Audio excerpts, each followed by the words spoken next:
सर्वप्रथम मी भारतीय जनता पक्षामध्ये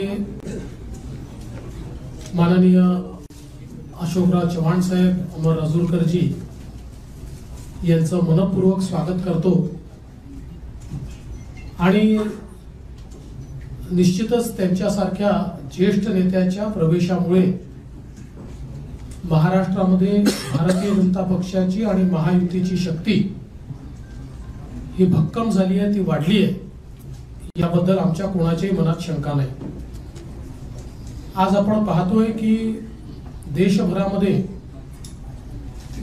माननीय प्रधानमंत्री मोदीजी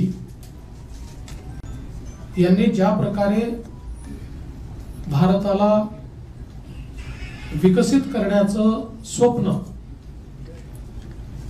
पूर्णत्वाकडे नेण्याचं काम सुरू केलं आणि जो बदल, जे परिवर्तन भारतामध्ये दिसायला लागलं, त्यामुळे देशभरातल्या अनेक चांगल्या नेत्यांना आपणही देशाच्या मुख्य प्रवाहामध्ये काम करावं, मोदीजींसारख्या एका मजबूत नेतृत्वासोबत काम करावं, मोदीजींचा जो देशाला पुढे नेण्याचा हा प्रयत्न आहे, या प्रयत्नामध्ये आपणही वाटा उचलावा, अशा प्रकारचा विचार अनेक नेत्यांमध्ये त्या ठिकाणी आला आणि त्यातलं एक प्रमुख नेतृत्व म्हणून माननीय अशोकराव चव्हाणांकडे आपण बघू शकतो। अशोकरावांनी भारतीय जनता पक्षामध्ये बिनशर्त प्रवेश केला। त्यांनी केवळ एवढंच सांगितलं की विकासाच्या मुख्य धारेमध्ये योगदान देण्याची संधी मला द्या, बाकी मला पदाची कुठलीही अपेक्षा नाही, लालसा नाही।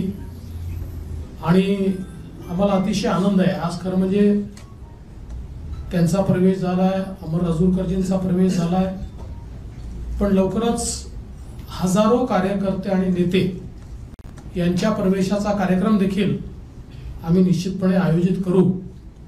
महाराष्ट्रामध्ये येत्या लोकसभेच्या निवडणुकीमध्ये त्यांच्या प्रवेशामुळे महाराष्ट्रात आणि विशेषतः मराठवाड्यात आमच्या महायुतीला एक विशेष बळ मिळेल आणि आम्हाला निश्चित त्याचा फायदा होईल, हा मला विश्वास आहे। मी पुन्हा एकदा आमच्या सगळ्यांच्या वतीने त्यांचं मनपूर्वक स्वागत करतो।